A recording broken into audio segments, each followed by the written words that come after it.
The message arrived at 2:17 in the morning. Daniel was awake, though he didn't know why. Sleep had been shallow for months, like a lake disturbed by invisible stones. The small apartment was quiet except for the faint hum of the refrigerator and the occasional sound of cars passing somewhere far below his window. His phone buzzed once on the nightstand. He stared at the ceiling for a moment before reaching for it. Most messages at this hour were mistakes or spam.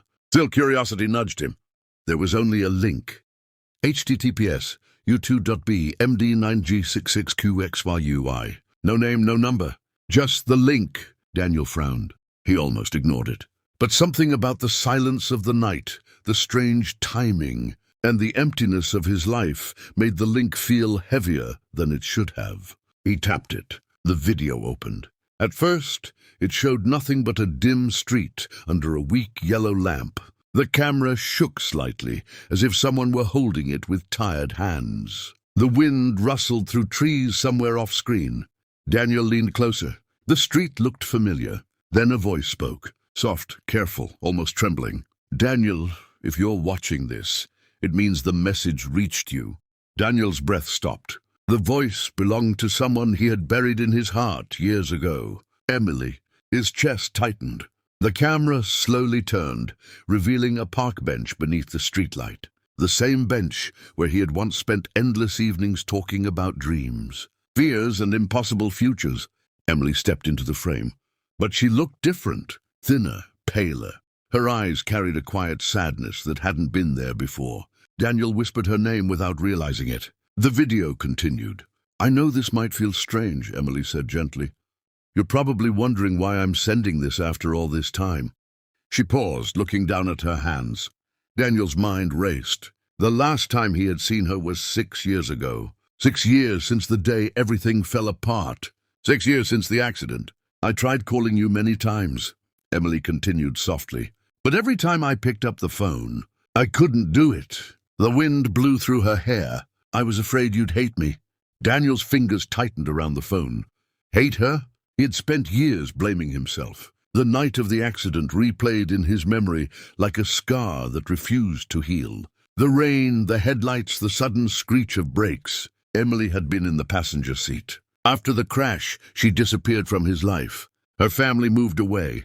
No explanations, no closure, just silence. Daniel had believed she wanted to forget him. But now she was here, in a video sent at 2 in the morning. "I'm recording this because I don't know if I'll ever have the courage to say it face to face," Emily said. Her voice shook slightly. "I never blamed you for what happened."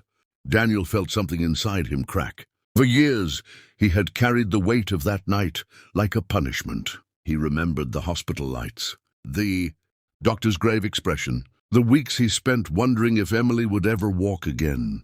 "I blamed myself," Emily continued, "because I was the one who distracted you. I was the one who grabbed your arm." Daniel closed his eyes. He remembered that moment. Emily laughing, him turning his head for just a second, and the world shattering. "I thought if I stayed away, it would make things easier for you," she said. "But I was wrong." The camera shifted slightly, and Daniel realized someone else was holding it. "Daniel," Emily whispered, looking directly into the lens. "Running away didn't heal anything." A tear slipped down her cheek. "Not for me, and probably not for you." Daniel wiped his face, surprised to find his own eyes wet. "I'm sending this link because I finally understand something," Emily said. "Some stories don't end just because we stop talking." The streetlight flickered above her. "And some people stay part of your heart whether you want them to or not." Daniel's chest ached. The video paused for a moment as Emily took a deep breath. Then she smiled, a fragile, hopeful smile. "I'm at the park," she said. Daniel's heart skipped. "The same bench." She looked around the quiet street. "If you still hate me, that's okay." Her voice softened. "But if there's even a small part of you that remembers who we were." She hesitated. "I'll be here." The video ended. Daniel sat frozen on the edge of his bed. The room suddenly felt too small. His mind spun with 1,000 thoughts. 6 years of silence. 6 years of guilt. And now this. He looked at the clock. 2:24 a.m. The park was only 15 minutes away. His heart pounded as he stood up. For a moment, fear whispered inside him. What if this reopened wounds that never truly healed? What if she had changed too much? What if he had? But another voice rose stronger.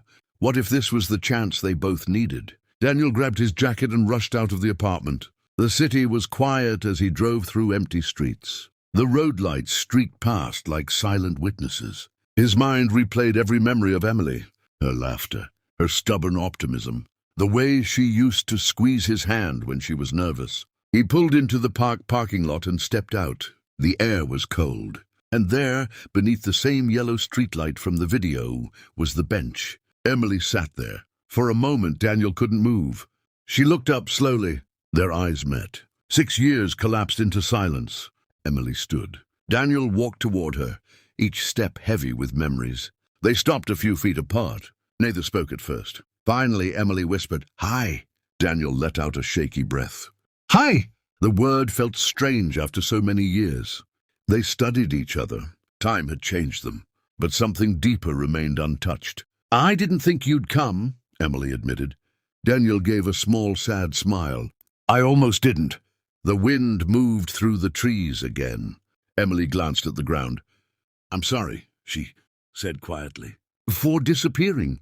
Daniel shook his head slowly. "I thought you hated me." Emily looked up immediately. "Never." Her eyes filled with emotion. "I just didn't know how to face you after everything." Daniel felt the old weight lifting slightly. "I spent years thinking I ruined your life," he said. Emily stepped closer. "You didn't ruin my life." Her voice was firm now. "You survived it with me." Daniel stared at her. For the first time in years, the guilt inside him loosened its grip. They sat on the bench together. The same bench where they had once planned impossible futures. The silence between them was no longer heavy, just quiet, healing. After a while, Emily said softly, "Do you ever wonder how different things might have been if that night never happened?" Daniel looked up at the stars. "I used to wonder that every day." He paused.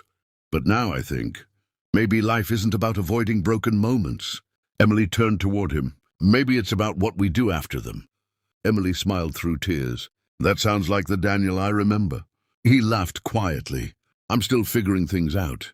They talked for hours, about the years they lost, the pain they carried, the lessons they learned apart, and slowly the space between them filled with something warm again. Not the same love they once had, but something deeper, something wiser.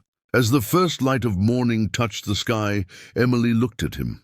"You know something strange," she said. "What?" "That random link I sent you. It felt like throwing a message into the ocean." Daniel smiled. Sometimes the ocean brings things back. They stood together as the sun rose. The past was still there, but it no longer owned them. And for the first time in 6 years, Daniel felt something he thought he had lost forever. Peace.